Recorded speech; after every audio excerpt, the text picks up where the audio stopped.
Welcome to the Weekend Widower's Word. I'm Cortne Lee Smith. I'm Fulton Smith. And we're talking about It's Not Over. Let's Choose to Live. A capital L-I-V-E. Live. This weekend's word is about who can I lean on? Are you looking for an armor bearer? Or crunch. What's the difference as long as I can lean? Oh, we're going to talk about that. I'm going to tell you because it's a little bit more than about just leaning. I know you like Can I lean? I know you like to lean. But let me explain what the difference is. Okay, we're going to start with an armor bearer. An armor bearer lightens the load.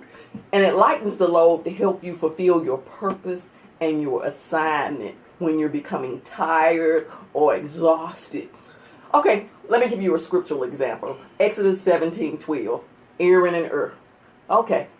In that example, Aaron and Ur had to hold up Moses' arm because he had a purpose. He had a purpose. When his arms was up, they had to win the battle in order to reach their promised land. He had an assignment for a nation to survive. So you got to think, what is your assignment? We all have an assignment, and if it's to fulfill our assignment and somebody's helping us get there, that's an armor bearer. And you might not be doing a nation, but you got a generation, you got a seed, you got somebody you're supposed to be helping. So that is what your armor bearer helps you do, fulfill that so you can lean on them. But now a crutch.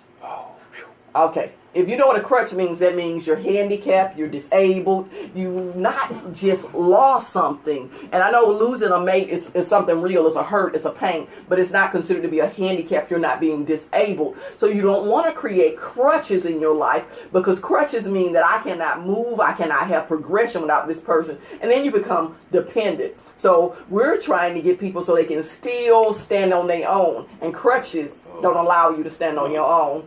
You see? So you got to be willing for help, but you got to know what kind of help. So how do you deal with help? Well, men, humble yourselves. Very important. Humble yourself. Accept help. Let go the big part of ego and pride. Yeah. I love that pride thing because it's not something, we just sit here and made up. That's a big thing. And I'm not saying don't have pride in yourself. But don't let pride in scripture. You be so prideful that you can't accept help. You're not open to help, or you don't open your mouth because you need help. And in scripture it says in Proverbs 16:18, pride comes before destruction. In that particular version, it doesn't say death either, because there's lots of different type of destruction that you can live and you can still be alive and be having a destructive life. What about that wild bucket you used to talk about? You still remember that? Yeah, I still remember that. Oh boy. I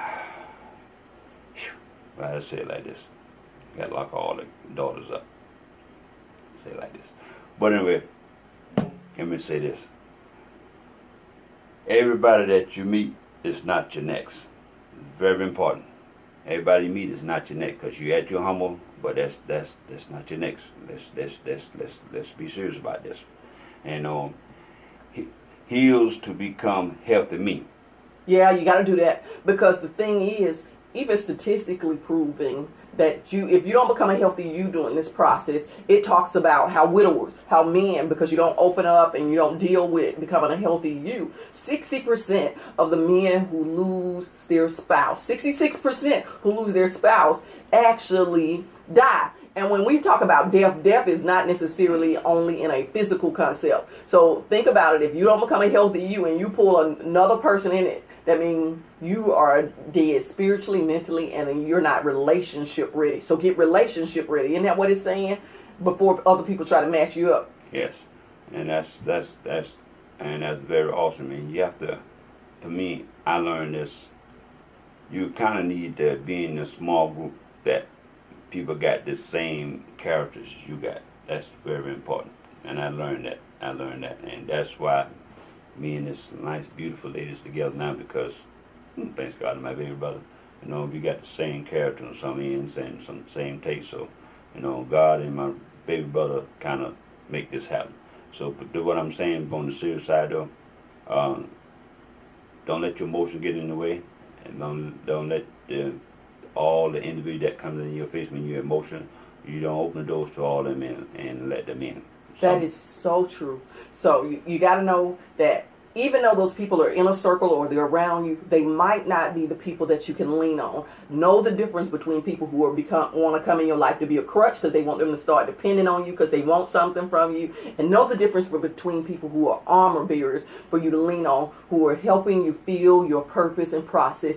That's why we're here this weekend with Widower's Word. We're here so you can lean on, because we want to be your armor bearers to help you get to a place to find peace. So join us every weekend here on the Weekend Widower's Word so you can choose to live, so you can find your next, if it's a boo or bae, or just find your next healthy self. So I'm Cortne Lee Smith. I'm Cortne Smith. Thank you for joining us for the Weekend Widower's Word. Word.